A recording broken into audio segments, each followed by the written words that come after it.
Sant Jordi arreplegades a casa. Us explicarem uns contes del llibre Cuentos para antes de despertar, por Nunila López Zalamero, ilustraciones Miriam Camero Sierra. Datruelo. En la ciudad de los truenos había un trueno especial. Se llamaba Datruelo y no era como los demás. A Datruelo no le hacían ninguna gracia las clases en las que explicaban cómo tratar a los otros fenómenos de la naturaleza. Además, se despistaba mucho porque le costaba aguantar tantas horas sentado sin poder moverse.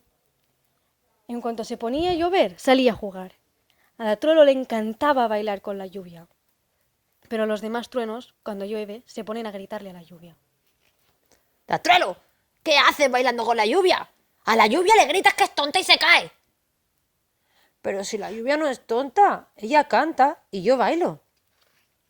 No digas más tonterías, Datruelo. ¡Castigado! A Datruelo también le gustaba salir con el sol. Tenían un buen rollo el sol y Datruelo, un feeling, pero los demás truenos tampoco lo soportaban. ¡Datruelo! ¿Qué haces con el sol? Los truenos tienen que ir con la tormenta, no con el sol. ¡Castigado! Pero es que el sol da calorcito. Así que, como cuando no llueve hace sol, Datruelo siempre estaba castigado. Datruelo fue creciendo de castigo en castigo, hasta que un día los truenos rectos se hartaron de Datruelo, que, por más que lo castigaban, no se convertía en un trueno recto. Así que decidieron mandarlo a la tierra. Todos los truenos saben que si te mandan a la tierra, en cuanto tocas la primera capa de la atmósfera desapareces. ¡Bum!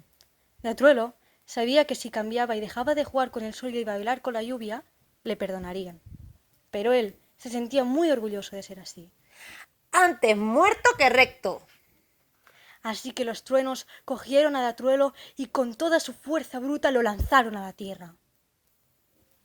Pero justito antes de tocar la primera capa de la atmósfera, un montón de chispitas de colores que están en el ambiente, alertadas por el sol y la lluvia, se pusieron debajo de Datruelo y lograron mantenerlo suspendido en el aire. Hicieron tanta fuerza que Datruelo se arqueó. Las chispitas de colores sabían que si soltaban a Datruelo, Datruelo caería y desaparecería. Así que entre todas decidieron quedarse para siempre con él. Por eso, los días que salen sus amigos, la lluvia y el sol, en el cielo hay un arco iris de colores. Es Datruelo. Y a veces el brillo de Datruelo es tan fuerte que llega a la ciudad de los truenos.